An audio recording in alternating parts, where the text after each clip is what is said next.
So, yeah, Kinneytown originally was built in about 1840, 1845. And it was originally constructed to take water from behind the dam, funnel it into a canal, which you see on the right-hand side of the photo to the right of the railroad tracks, and bring that water all the way into downtown Ansonia to drive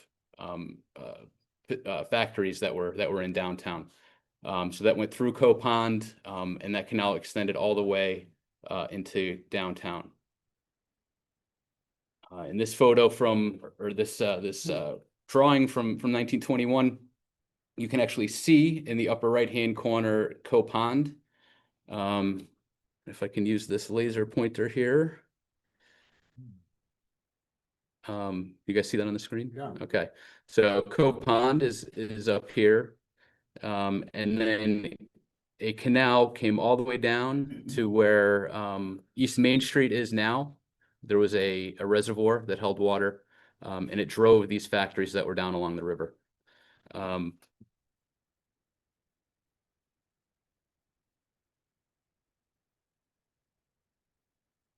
In the early 1900s, factories began electrifying their machinery, and Kinneytown Dam was retrofitted at that time to produce electricity that powered the Ansonia Copper and Brass facility, which is right next door to where we are right now. And then Kinneytown was again retrofitted in the 1980s when Atlantic Richmond Corporation, who owned it at the time, installed a second hydroelectric facility at Kinneytown Dam in Seymour. So we call this Unit 1 powerhouse. We call the one that's right up the street here the Unit 2 powerhouse, even though the Unit 2 powerhouse was built first. And hydroelectric facilities are regulated by the Federal Energy Regulatory Commission.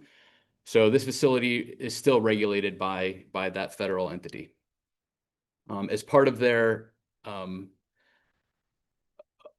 license or their license exemption to run the facility, they have to comply with safety rules and regulations. They have to basically follow all the rules that FERC imposes on them. And one of those things is to provide fish passage when FERC orders them to do so. So this was originally built in the 80s without fish passage. And we'll talk a little bit more about that in a minute.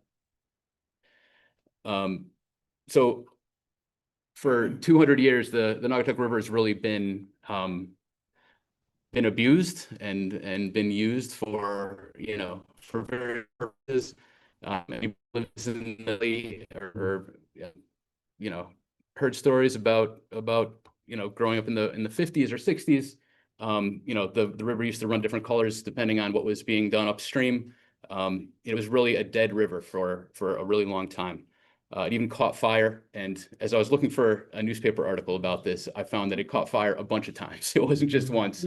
There's newspaper clippings that I saw from the 30s and 40s and 50s where the river would catch fire. So in the 1970s, though, the EPA sort of was begun, and environmental regulations were put in place, including Clean Water Act, and source of pollution like industrial discharges and sewage began to be regulated. So industry was forced to find other ways to dispose of waste than dumping it in the river. Towns and cities spent millions of dollars, hundreds of millions of dollars to build wastewater treatment plants that kept raw sewage out of the river.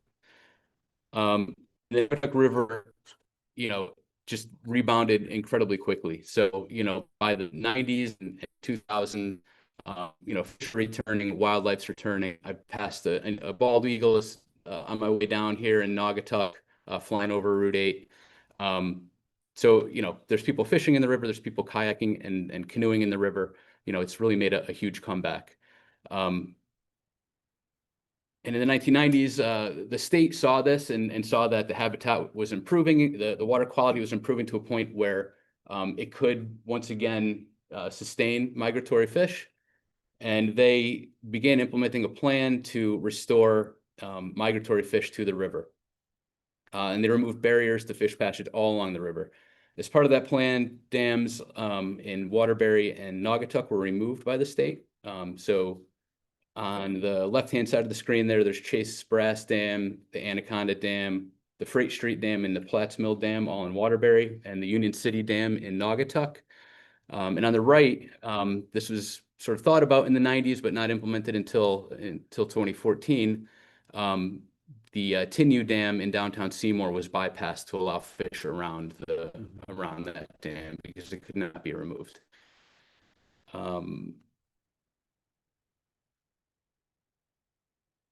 So with all of that happening, FERC decided to basically force the dam owner to install fish passage as part of their license exemption. In 1999, this fish ladder was installed at the dam. So, in 2014, when the Tinnu Dam bypass was constructed in Seymour, it seemed like, well, okay, now fish will be able to get to the entire nugget, solved. But come to find out, the fish ladder was never really effective, and it became even less effective in 2013 when Unit 2, the powerhouse right here in Ansonia, went offline, and that changed all of the flow patterns at the dam, and really made the fish ladder completely ineffective. The person that really figured this all out is here today, Kevin Zach in the back of the room. He noticed, right away that there's all these migratory fish below the dam. There's nothing above it. There's something wrong. And he set out to document that. And he took this documentation, and there's hours and hours of footage that you can go online and see. He took that to the chief elected officials in the valley, and they brought it. That's our board that we serve at Naugatuck Valley Council of Governments, and they made it a priority for us to try to find a solution to this problem.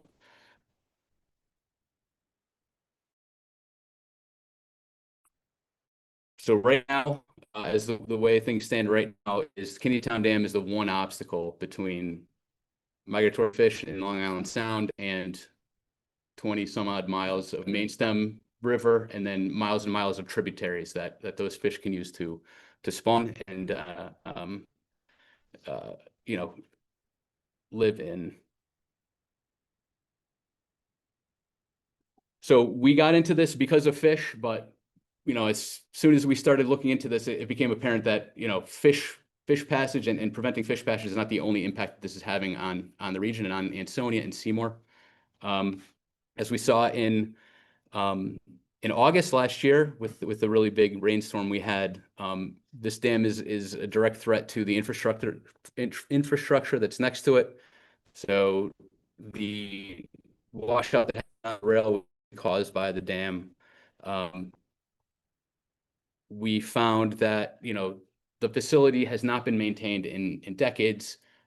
Especially here in Ansonia, it's not only an eyesore, but it's a health and safety risk.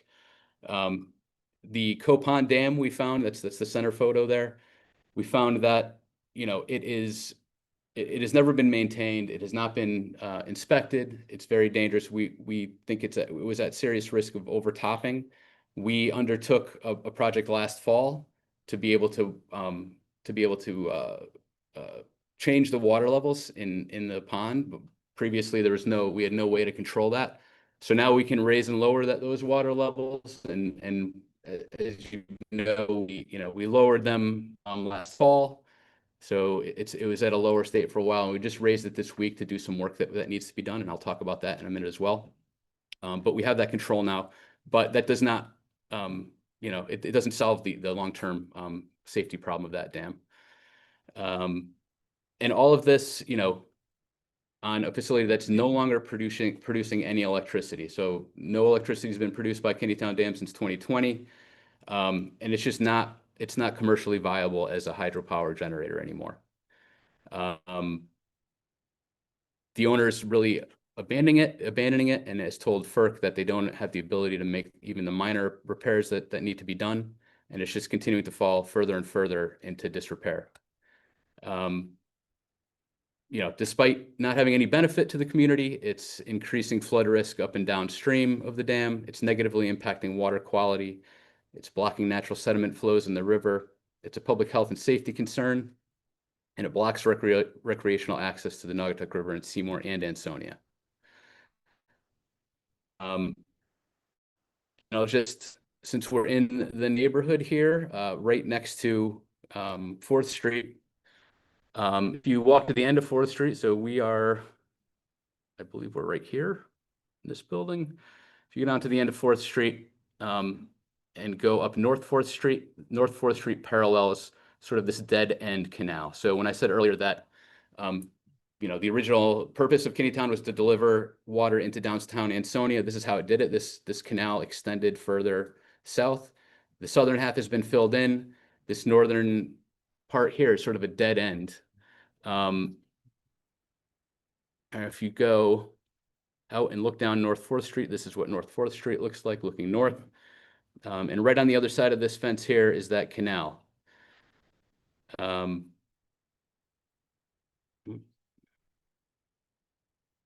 Lost my thing here. Okay. Yes, this is what that looks like. So this was last summer when the water level in Coe Pond was at its historical level.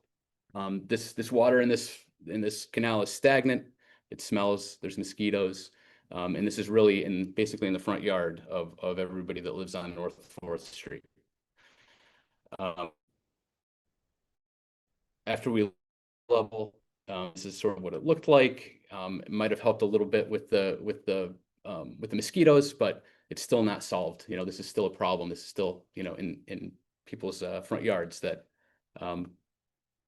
is having an impact on that.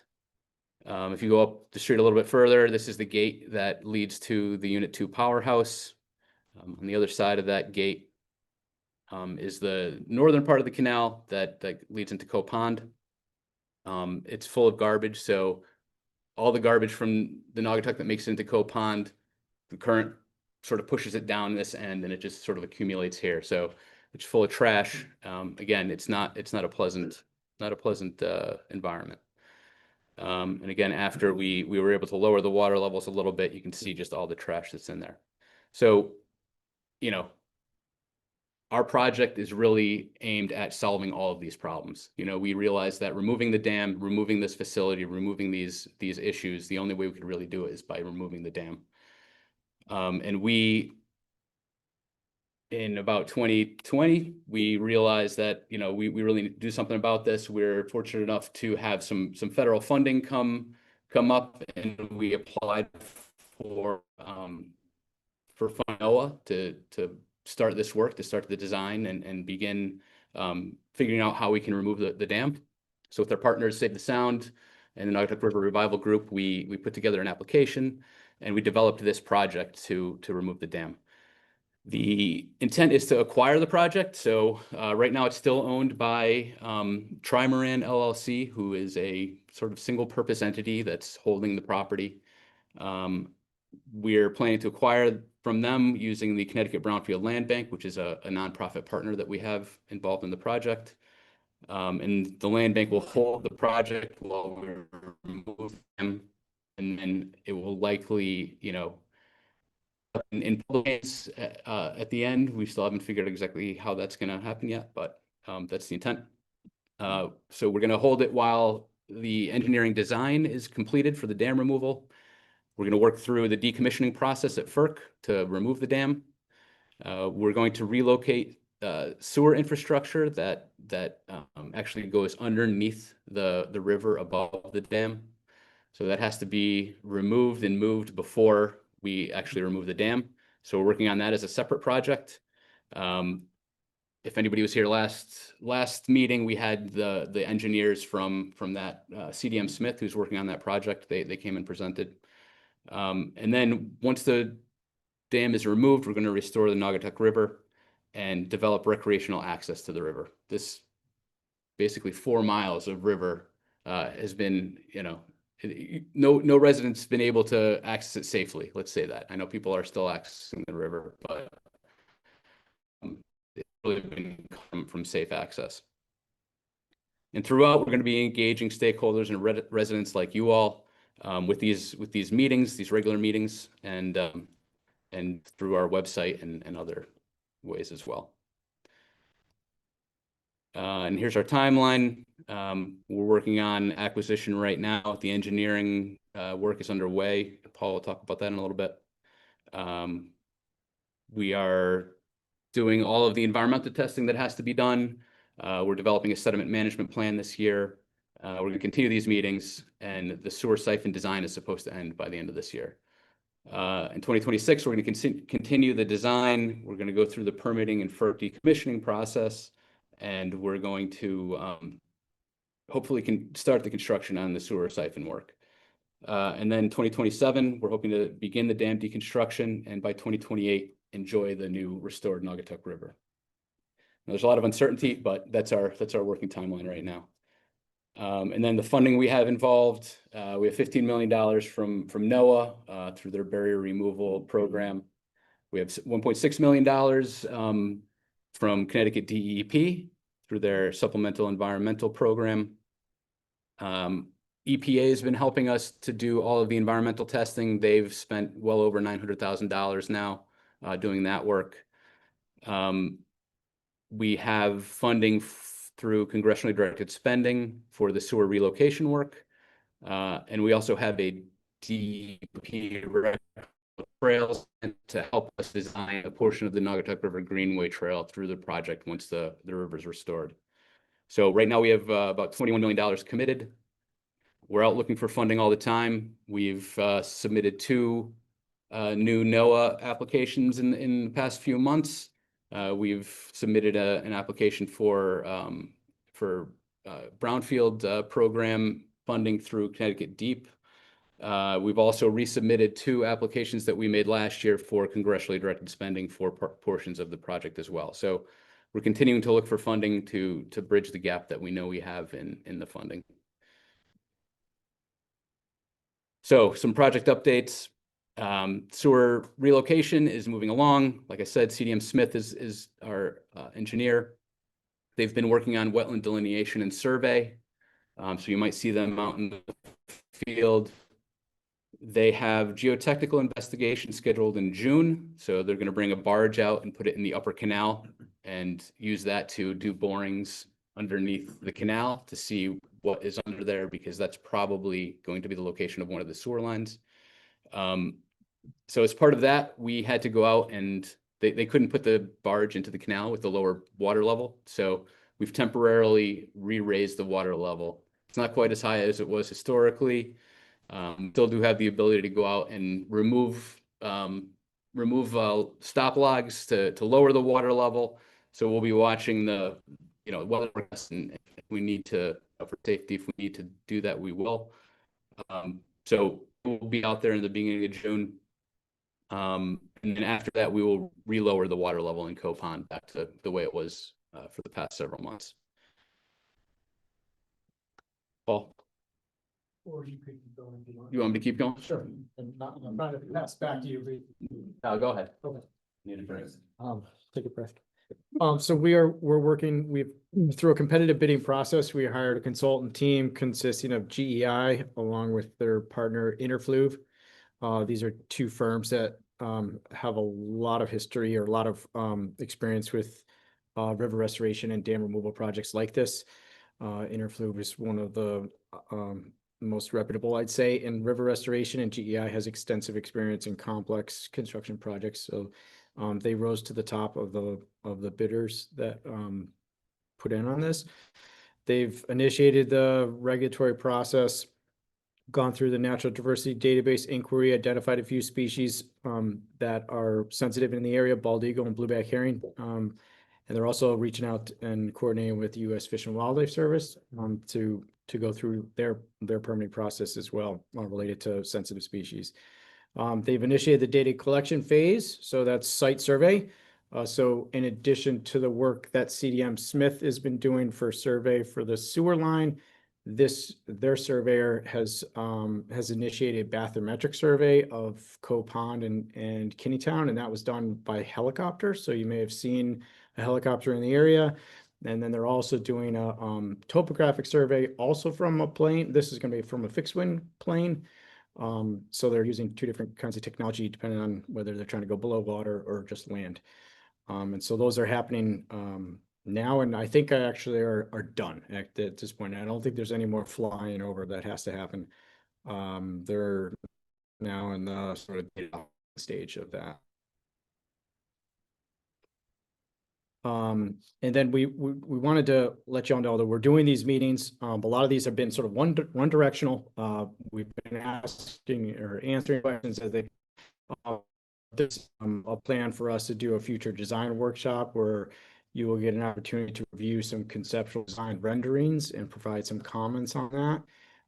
We would send them out digitally, so you'd be able to sort of digest them on your own time and come to the meeting, but you could also see them presented at one of these meetings in the future, which we hope to be at the end of this year in the fall or potentially early winter of 2025. I guess that's it for that slide. As Aaron had said, we've re-raised water surface a few feet to enable some additional sampling that's also going to be happening. So this is the second round of sampling done by EPA.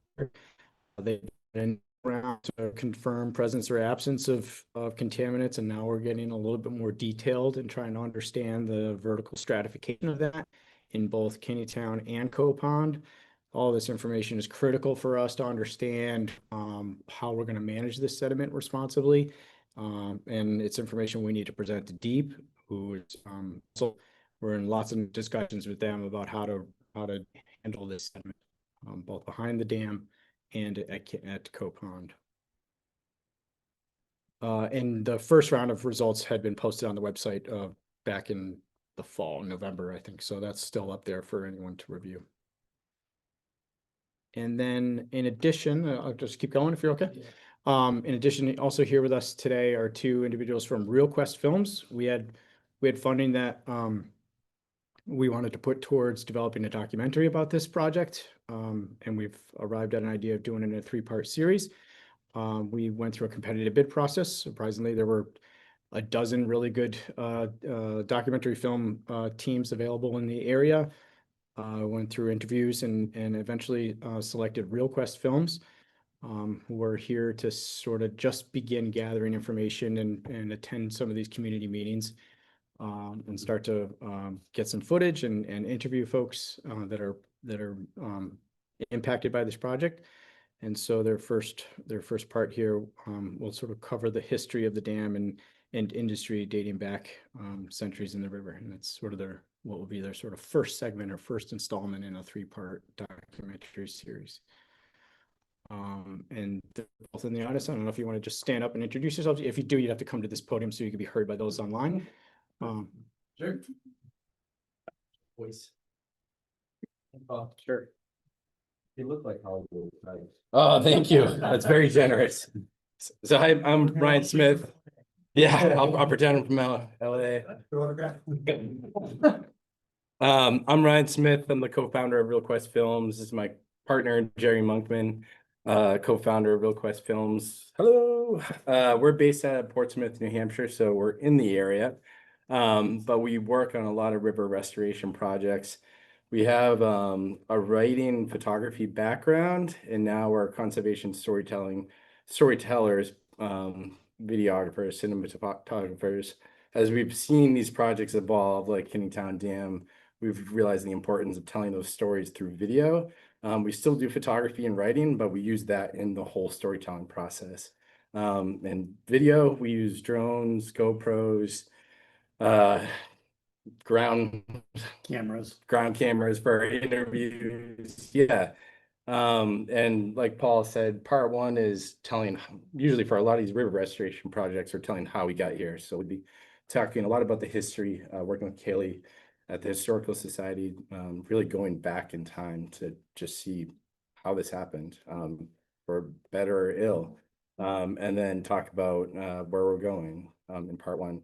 And then part 2 and 3 takes us into more of the ongoing construction and deconstruction of the dam itself. And I'll pass it to Jared and talk a little more. Hit everything. Yeah. Hit everything.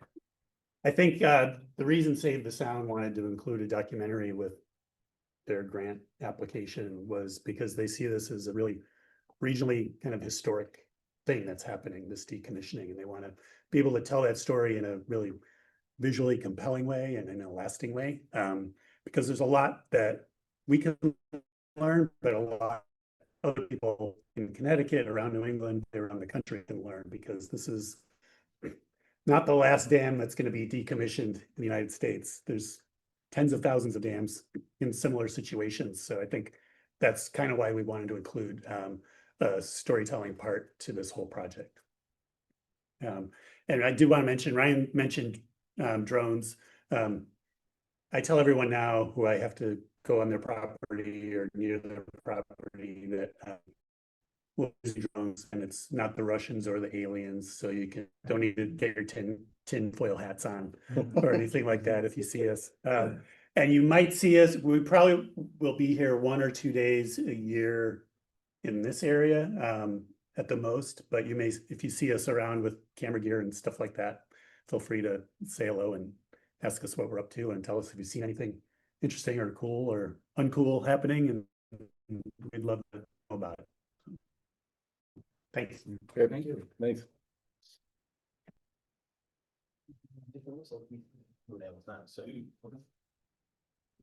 Yeah, we didn't sort of went through that pretty quick, but we'd be happy to answer any questions. If there's anything else you think we should talk about, we're happy to do so.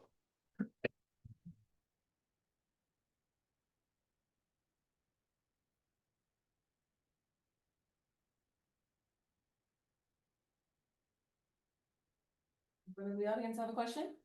Hi, I'm Mike. I live in Shelton, and I have my law from my office right at the Tingway. How you pronounce it? Tingway? I Dam? think it's Tingway Dam. There's a building right there, and that's where my office is, and they park right at the spillway where fish come down or up.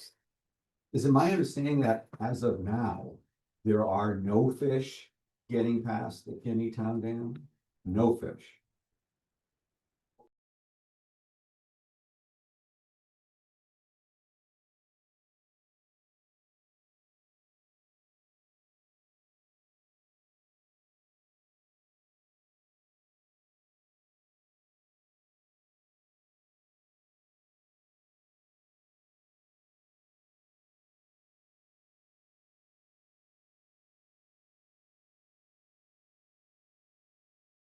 The answer?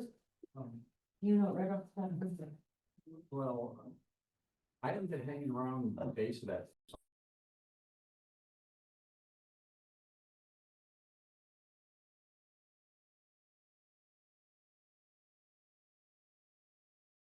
This Naugatuck.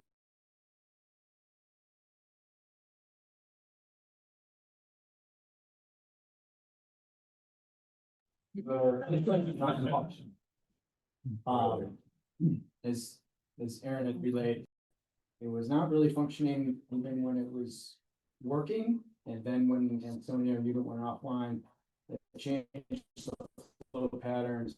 It went even worse, and then when Kinneytown unit went offline, now there's really nothing happening through that fish board. There's just no way for fish to find it. And frankly, now it's in such disrepair, the baffles moving up of that ladder are falling apart. And so even if they were able to get into it, they can't actually get all the way through. So basically no fish passing through that. In 2013, just before the Tinnu Dam bypass was built, I was there filming fish jumping at the base of the dam, of the Tinnu Dam bypass, or Tinnu Dam. The few fish, probably right now, the only fish that would come up there that was freezing is been stuck in between Kinneytown and the Tinnu, that would naturally migrate a little bit. Some fish probably come down over the dam, and then they can't go very far. It's just under 2 miles from the Tinnu Dam when they get stuck with Kinneytown. Well, it's a mess. So to answer your question, maybe 1 or 2, half a dozen, probably any species, but But they're not Visitors. migrating. So the visitors. real answer is no. Maybe the It's visitors. not really, it's not passing through. It never will, be, and it never is. It was never intended to.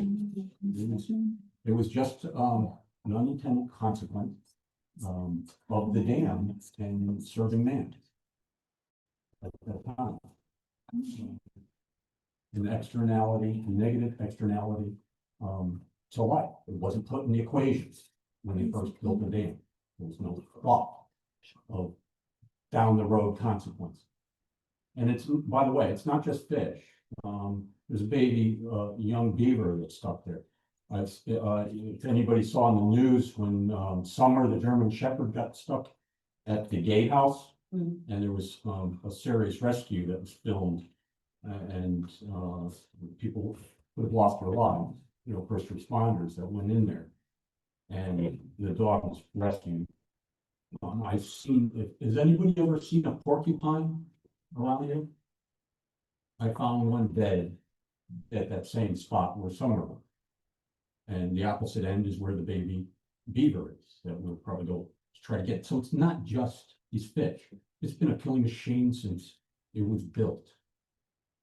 And it needs to go one way or another, whether nature and time and gravity take it down or we take it down.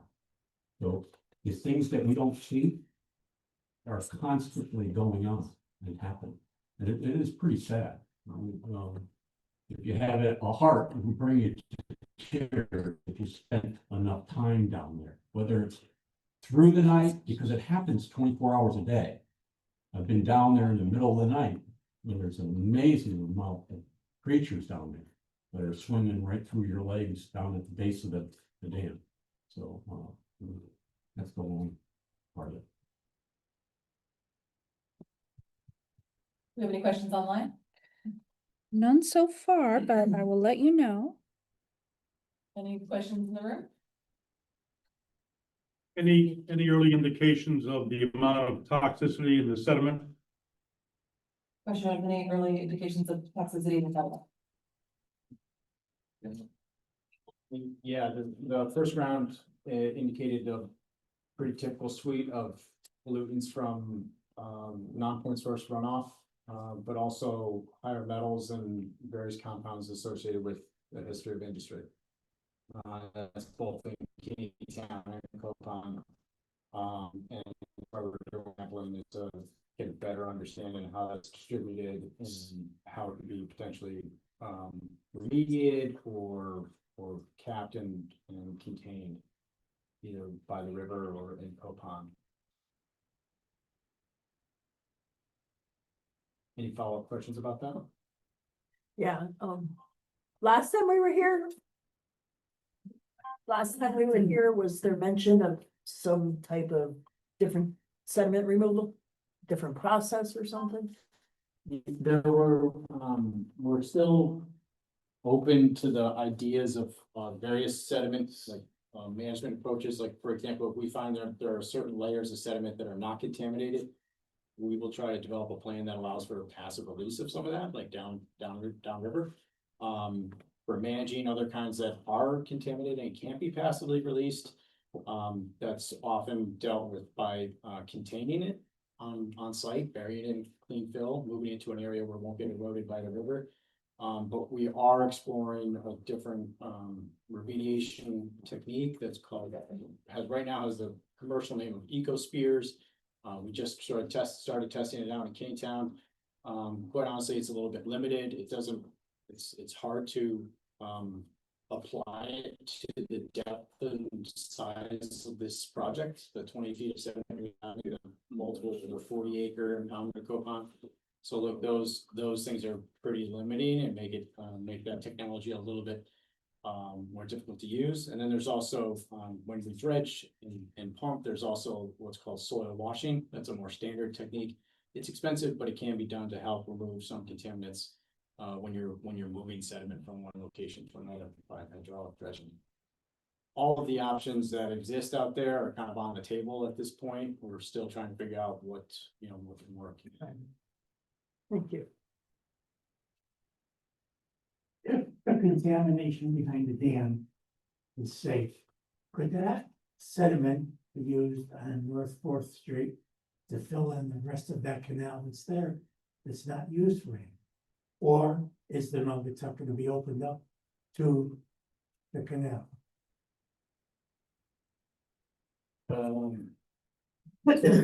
Yeah, the first part of the question, yes, we would love to be able to reuse this sediment in a beneficial way. For example, there's a plan to extend the multi-use trail along the river. But there's a rail line there, and so it could be really beneficial to take that sediment and put it along the rail line at a different elevation to basically form the bed of a new multi-use trail. That would be a great way to try to reuse that, fill it in the canal, not just at the Fourth Street, but also further up as you get closer to Seymour. Like that's also on the table too.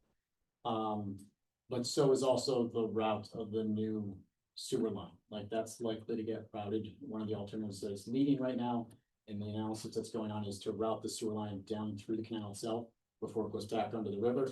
So there's lots of ideas being floated about how to repurpose the canals at both ends of whether they can be filled and captured with that sediment. We have a couple of online Sure. questions. I just wanna, I don't think sorry. Okay. I don't even think this is on anymore. So I don't know it's not magnifying at all, but it is? Okay. Yeah. Oh, gotta get it real close. Okay. Sorry about that. One comment was, there was a beaver there was a beaver den on the canal side that is now vacant. That was just a comment. And then another question is, will the list of toxins and their concentrations found in the sediment be made available to the public? The EPA's phase 2 report is on our website. I believe it is ndcog.ct.gov/Kinneytown will get you there. It's right on the main page with the link directly to the full EPA report with all of that data in it.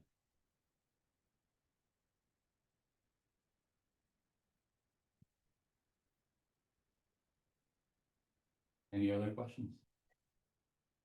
Comments? We do have a couple that came in during registration process. I don't know if you want to read them. My energy is atrocious. Arms not long enough. So some of the questions that came in during the registration process and before the meeting included, what were the results of CoPond, the testing, and the question of why is it taking so long? And then the next question was, are they doing the NRG project, the Greenway Trail at the same time? Yeah, so yes, for the Greenway Trail, so we do have a grant, like I said earlier, to do the design, and that has been rolled into the scope for GEI, who's doing the design for the overall project. So they're going to be designing the trail as they're designing the dam removal. I think, the location of the trails are really going to depend a lot on how the dam is deconstructed, and what we're allowed and not allowed to do with the sediment. So that's all going to be considered in the same process.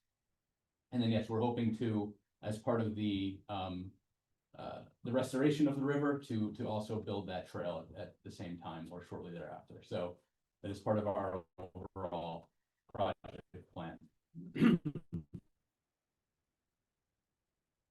There was another part. Yeah, two parts to that. One was why was it taking so long? Right. And, well, I don't know what it is supposed to be, but we do have a timeline. We're still basically on that timeline, which is, construction not until 2027. And, we're still going through a second round of sediment sampling. That is taking some time. We have to develop a really, targeted plan that DEEP will also accept. And so there's, lots of discussion about that. Can everybody hear me online? Is that what you're asking? Yeah. I think, Kaylee, I don't think we hooked up the microphones properly, but that's okay.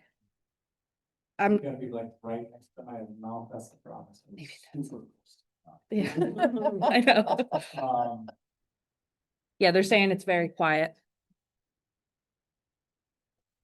And then the last question, or whatever, one of those questions is about Copan in particular. And, your best bet is to go to the report that's online, but, generally speaking, contaminants are higher for the finer grain sediment. It just so happens that Copan, because it's at the downstream end of that canal, it contains finer sediment than what's in Kinneytown proper on the main stem. So contaminant levels are higher in Copan than they are in Kinneytown. These are all things that, we sort of expected or feared, when we embarked on this project. It speaks to the point that nobody should be out there in the first place. It doesn't necessarily translate directly into, fish, the health of eating fish, but we don't recommend it. It hasn't really been studied, and, so it's, just as valuable to avoid Copan as you should. Anyway.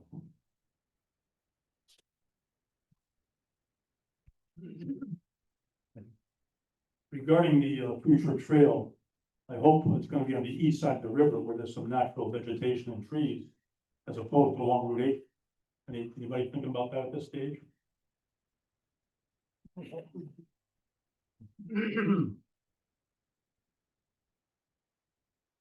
We are thinking about that, and I think that probably makes the most sense. It's gonna depend a lot on where the channel of the river ends up after the dam is removed. We're not quite sure where that's gonna be right now. It might be further to the east or further to the west. We're gonna have to work with, there's limited space there, there's a rail, there's a highway. And there's not much in between, so we're really gonna have to work with, where the natural channel of the river ends up.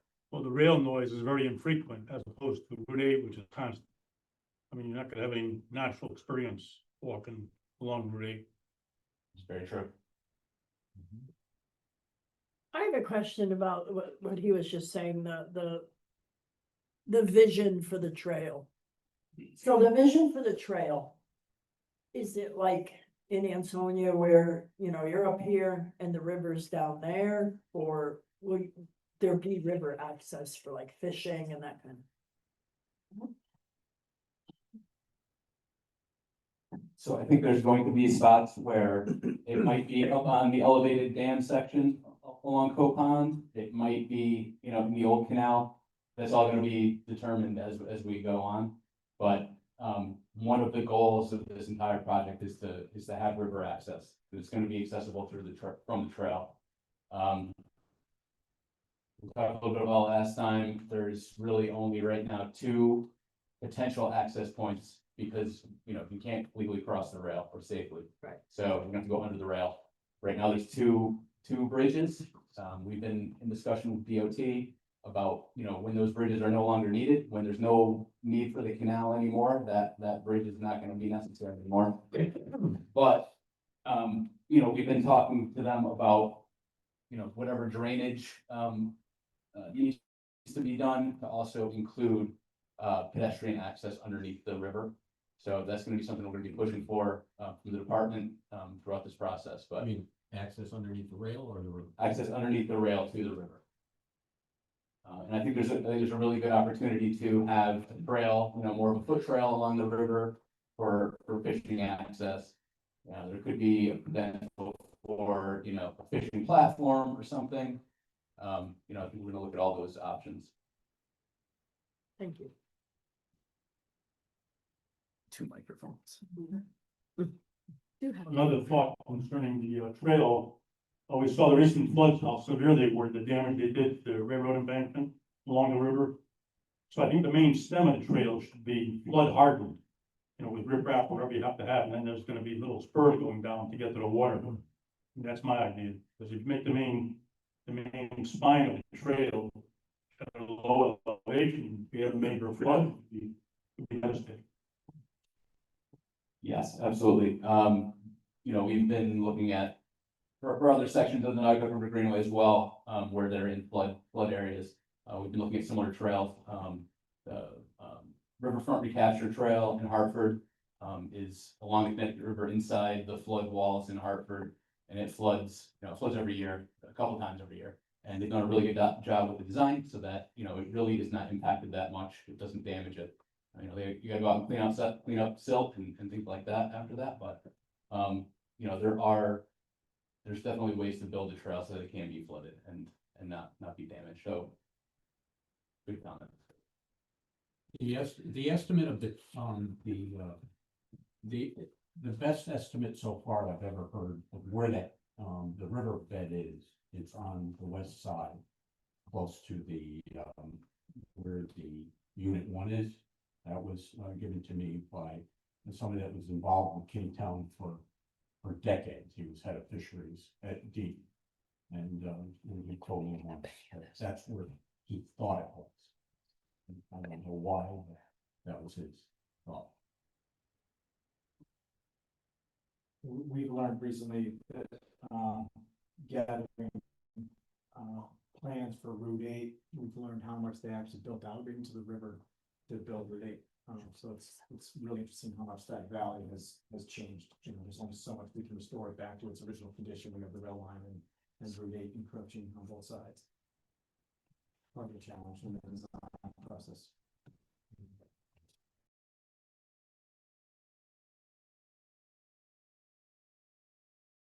Folks are having a hard time. Okay. If I can just speak into that laptop, I think that'll be better actually. Okay. Sorry if they missed all that. I think they got most of it. Well, I figured that the river, Can we use it for the mics for an audience? No, just Just repeat it. Oh, Yeah. okay. the river will be narrower, I would think, once the dam removed. So it's gonna create land on both sides of the river. Yeah. There's I guess at this point, I don't know if there's any estimate how much land would be gained on each side, but if that. Yeah, just a general observation from the audience that the river would likely be narrower than the impoundment is now. And so there'd be some land created on both sides, and that's what we expect too, that there's gonna be a narrow ribbon of floodplain on either side up against the railroad and Route 8 with some meandering within that. We obviously probably need to harden the Route 8 side as well. Yes, that's where we're leading. Room for the trail possibly. Yep, room for spur trails coming off of the main trail behind if the real trail or the main trail is behind, or, east of the rail line, then there'd be spur trails that come down onto that floodplain. Yeah, that's all very likely. Don't use our money for Route 8, let the DOT take care of it. Yes, that was one of your comments in the first meeting. It's like, why not DOT? Google our money for our purpose. How many, can I ask anybody here, has anybody been below Kinneytown? Yes. Walking the trails down there? It's quite the area, Mm-hmm. you know, and to access that, you know, in a safe, I mean, that would be nice, but like to have a trail. Like you're talking about the greenways, either on Route 8 side or on the railroad side. There's not much room down there for that. I think the main focus should be on bringing back the wildlife. I mean, there's Yeah. plenty of places to walk. There's not much room to do a walkway and go down there and socialize and stuff. I just think concentrate on the fish, the eagles, bring back the birds, the beavers, just give them back their home and call it a day. when you take that dam down, they will come, it'll be a change the next 1,000 years. It really will. So the question or I guess more of a comment from the audience is, that it would be better just leave, forget about the trail sort of and leave the, Forget the walkways. right. Worry more about the animals and habitat than the walkway. And Back to what it was. back to what it was. So, we have in our region and even outside of our region, we have a vision of this 44-mile Naugatuck River Greenway that's going to stretch from Derby and beyond, because now it connects into Shelton, the Shelton Trail, and then all the way to Torrington and beyond Torrington, because it will connect to Winstead on the Sue Grossman Trail.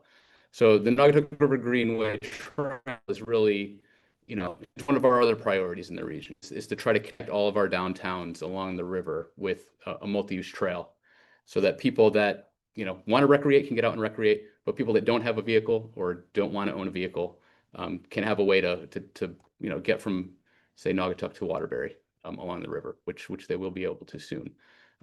So, you know, this is sort of you know, a combination of two of our big priorities at the Naugatuck Valley Council of Governments is this dam has become one of our major priorities, and the Naugatuck River Greenway has been for the past decade. We've been really working hard to get that trail built and help our communities build their sections of trail. So this is sort of a, you know, a really good opportunity, and, you know, I think we can do it in a way that's sensitive to the habitats and can allow people to enjoy nature and also allow nature to thrive. You know, that's, you know, I do think there's a way to do that. Yes. I think the other benefit of the trail is you bring more eyes to the river. If there's any pollution or anything going on, people will immediately identify. Yep. You know, A comment about, you know, getting more people out there to see the river and getting more eyes out there Give more- is a good thing. more support for the environment in general. Yep. I once cut a trail from where the Dunkin' Donuts is, the old, shopping plaza. There's a 6 foot by 6 foot culvert that goes down right behind Dunkin' Donuts. And I used that and I cut a trail from there all the way back to Kinneytown. It's quite remarkable, and beautiful meandering, you know, foot trail. It's grown in since they have to recut it. But you'll find also, though, is decades worth of debris from flood and anything else that's been deposited and buried there. And it's going to be a process, because I've been taking it out upriver for a couple of years with the River Brigade each summer, and I'm trying to get them down there. And what I would do there to show you how remote it is, if you've been down there, is that I would just make a landfill down there that nobody will see until it's removed, because we couldn't possibly take a shopping cart out and constantly move it a quarter mile and then come back and get another one. So you make one above high water mark, and eventually, as they give us access down there, then, you know, they'll be able to remove it mechanically. But it's quite beautiful, and that's on the west side of the river. But beyond that, by where towards Nolan Field, that bank is so steep. I took a young college student there once, and he wasn't really athletic, but he had the hardest time. You know, if you think behind Coe Pond is extremely steep, very similar. Yes. Some of that area, you know, you walk along there, you have a hard time Yeah. keeping your footing. Yeah. It's like a 45-degree angle, and you know, gravity is pushing you down unless you go down to the water, right? And then you find your way. That's where it is. That's what that's like. So you either cut a trail below those houses, because that bank is very similar to that. But it's I call it the last refuge, because I've seen coyotes and den and all sorts of creatures down there. And personally, I like going down there because nobody goes down there except a couple of hardy fishermen. But it needs to be brought back. The eyes. That's how this river gets restored. You bring more eyes to it, and there's less dumping and stuff. But it takes some work. Online comments, we had, the canal side is so steep, it's my backyard. And, if there is no greenway, walkers will need to bring some change to take a bus from Ansonia to Naugatuck to get back on the greenway. Those are the challenges that Aaron and Augur are dealing with for design. I think maybe one of the next meetings we can sort of talk more about the Greenway, and I can bring, we have several presentations about, the progress that we're making on the Greenway, and that might be a good. He's been working, he's an expert supplemental. in it. I've been on the Greenway Committee since it started, way back in the Judge-era administration in Waterbury. We get Jack over here for the next meeting. Yeah. So, and it's technically a tough thing, but it needs, the planning and those stages. The $240,000 is helping to design that sort of thing. So it's moving. Gotta make a comment that it's said every meeting and it's in everybody's mind. It's that this project seems like it's taking a long time. For the last year, it's been very painful for me because of that. However, in its totality, this has been lightning fast. You're talking moving some of the largest unmovable government agencies in our country, whether it's FERC or Fish and Wildlife, or just getting them to do anything. This really, these people have done remarkable Herculean feats to move this. And it's there's a lot of stuff going on behind the scenes that nobody sees, that we don't see. I don't see. I mean, I'm not part of that, but I see it as a, like I'm included in bi-weekly meetings and stuff.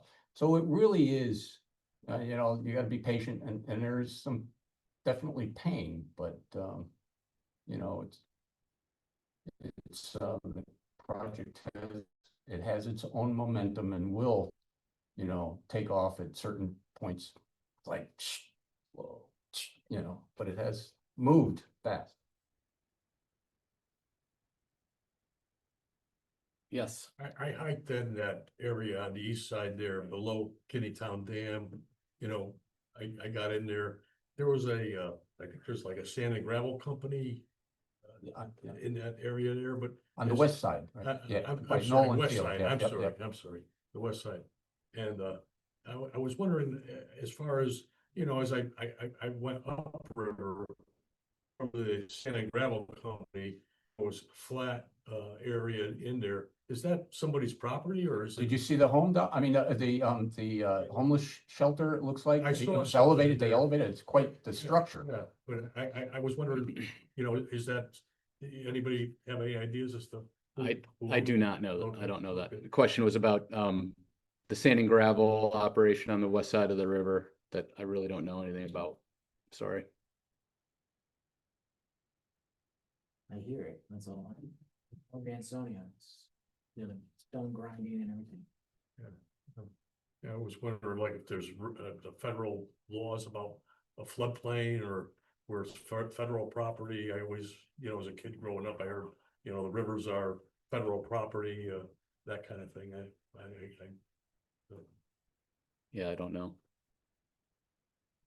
There's a question here about or concern that Hotchkiss Terrace will become an access point to Coe Pond. Right now, there are 2 access ways to get to the property from streets. So the property goes out to Hotchkiss Terrace, I think, and to, can't remember, Kathy Lane. So, there may very well be access during construction or, through those areas. That's definitely a possibility. And like we said earlier, what becomes of Coe Pond or the property afterwards is really, yet to be determined. And, those are the kinds of things we want to hear from the community in those charrettes. We want to hear those concerns. We want to see, hear what neighbors do and do not want happening on that property. So, that'll be all the design process though. And we'd certainly consider all of those concerns.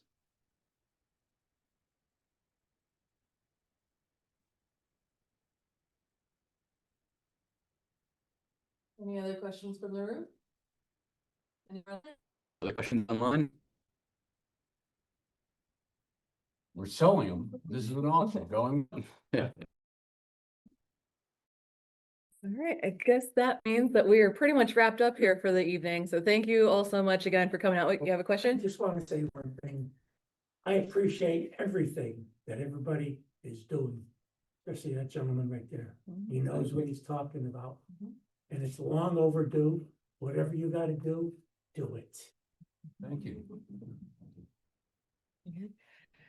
Don't let humans screw everything up. Listen to something. Okay, well, thank you all again. Again, there's pizza in the back. If you have any further questions, if you're not on our email list, let us know. We'll be here making sure that you're all signed up properly. And if you have any questions, ask us anytime through the email, through the website. The story map that's online is being updated as we go along. So check that out, and there's resources, and we're here for you. So again, Jeff and Kaylee are your community liaisons, and yeah, have a great night. Thank you. Thanks, everyone. Thank you, guys.